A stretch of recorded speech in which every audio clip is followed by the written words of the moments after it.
Meet Naveen Jain. Oh, hello, how are you?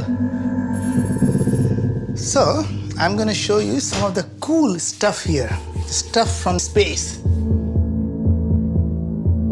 I probably have the largest collection of meteorites in private hands, and probably most museums.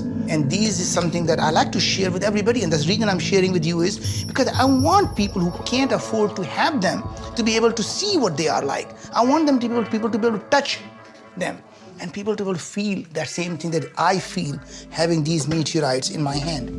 This is really nice beast from the moon. So imagine you're holding in your hand a piece of moon. I mean, that is just unbelievable. So people talk about, honey, I'll take you to the moon. I brought the moon to you. I mean, imagine that. Right?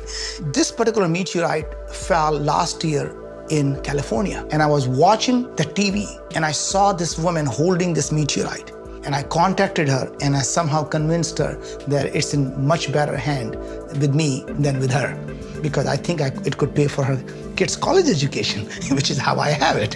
Here's another meteorite that actually hit a woman minding her own business, and this thing from the sky fell through the roof and hit her thigh.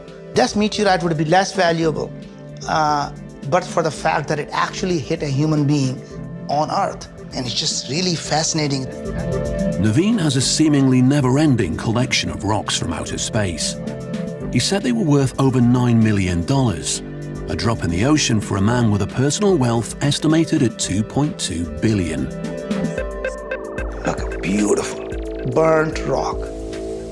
But his fascination with space extends beyond his meteorite collection.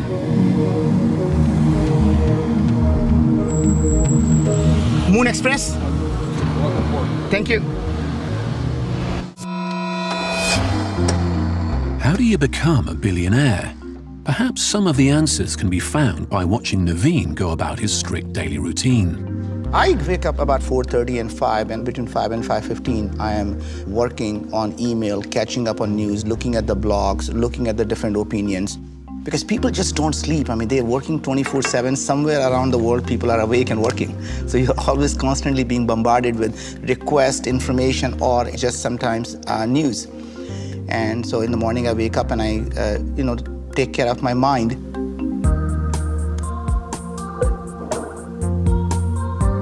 And then after that, I work out, and that's taking care of my body. And then I do meditate before I go to work, so that takes care of my soul. Business is like a war. You have to be completely prepared. And unless you have mind, body, and soul really all ready for it, you just can't fight that battle. I do work very, very long hours, and I realize there is really no substitute. I mean, it doesn't matter how smart you are, there is just no substitute for hard work.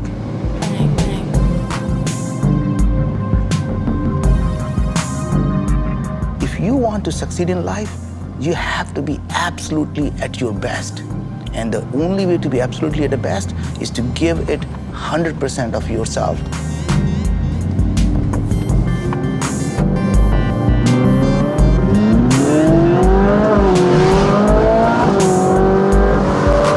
This is my commuter car, so I drive it every day to work. Most people buy a car and keep it in the garage. I drive them every day. A lot of people assume that entrepreneurs take chances. Is that true? Not true at all. In fact, entrepreneurs actually hate risk. Only play the game that you can win.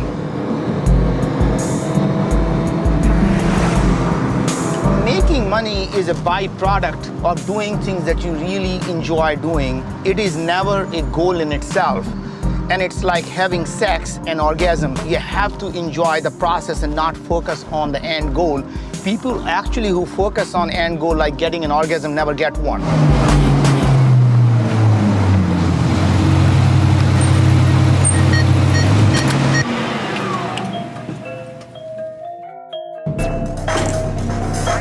Following Naveen around on a typical working day, it's obvious that his big ideas attract other big ideas.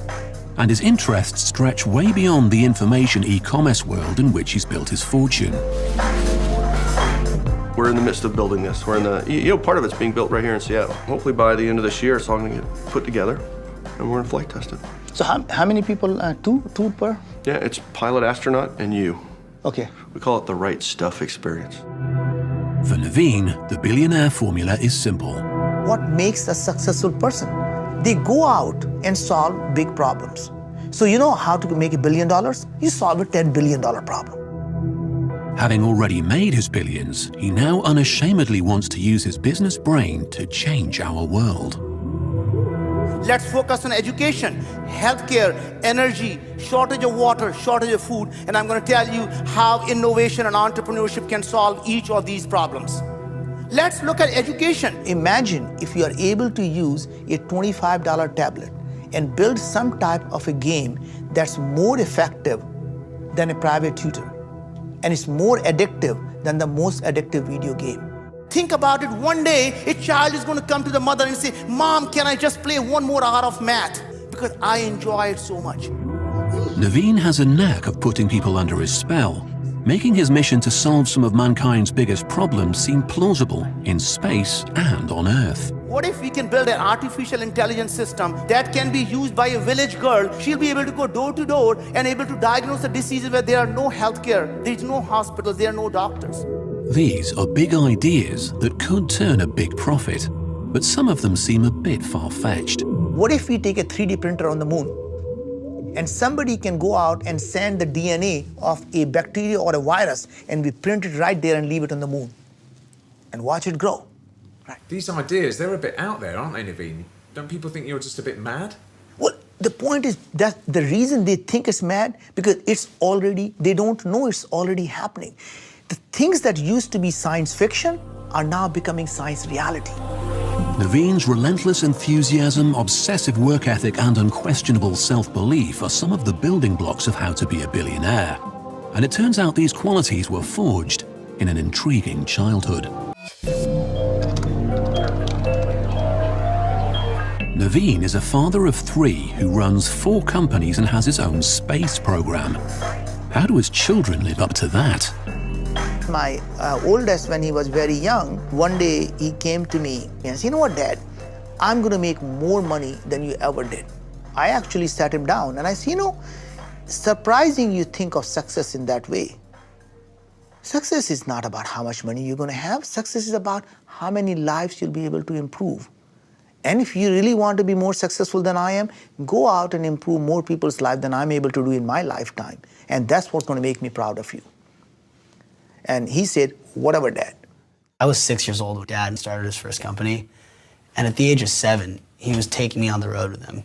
And then when I got a little older, like 10, 11, he would start randomly throwing me on stage with him in the middle of a talk and be like, "Hey, why don't you come up and give your thoughts?" And you really had no choice but to get up there and say what you thought. So it was a really interesting way to learn by fire, right? When he's 16, he calls me and he said, "Dad, I've been meeting lots of my friends who are at MIT and Harvard and Princeton.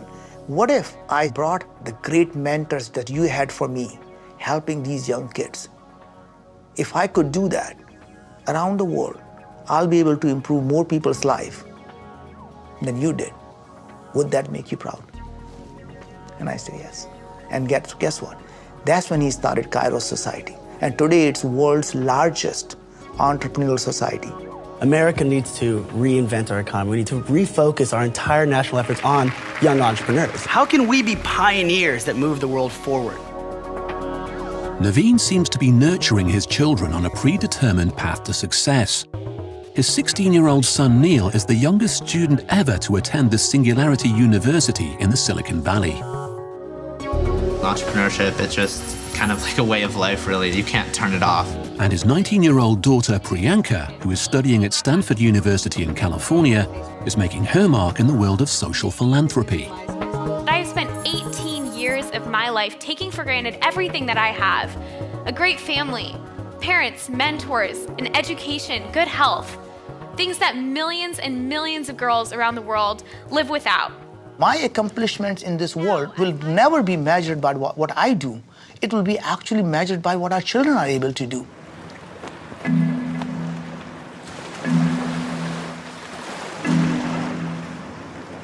Naveen's boys have flown in from California for a rare opportunity to hang out with their dad. Well, there comes my rock star there, and he's on the phone. Being an entrepreneur is just a full-time job, 7 days a week, 24/7. All right, let's go. I love taking a speedboat out on a full throttle. Sometimes you just got to let the stress out.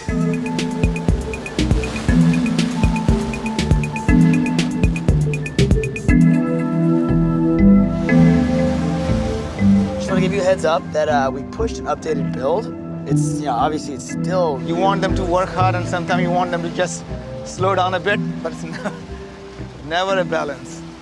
He saw me do the same thing. When the three of them get together, the conversation rarely strays from business and finding ways to change the world. We always talking about business. Either he's talking about my business or I'm talking about his business. If you're solving problems, you're doing good in the world. And if you're doing good and you're solving problems in the world, you're gonna make a shit ton of money.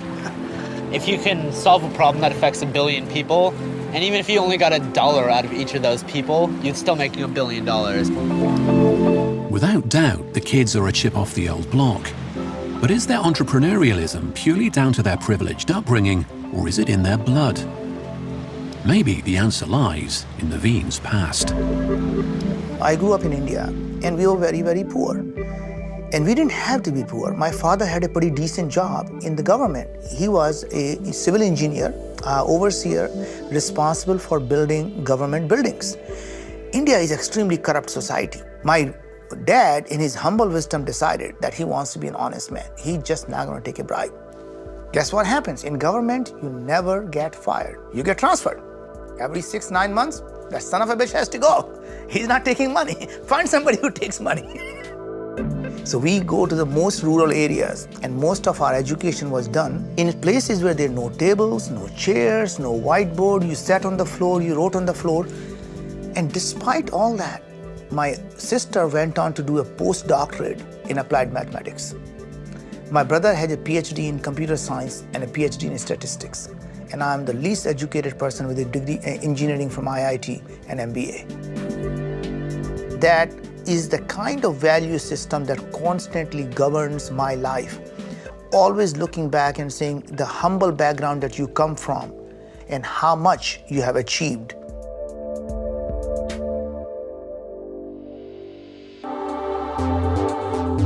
Although Michael and Naveen are very different people, Humility is a sure sign of knowing when somebody has been successful. Because if you still have an iota of arrogance left in you, then you're still trying to prove something to yourself or someone else. That means you're still not successful.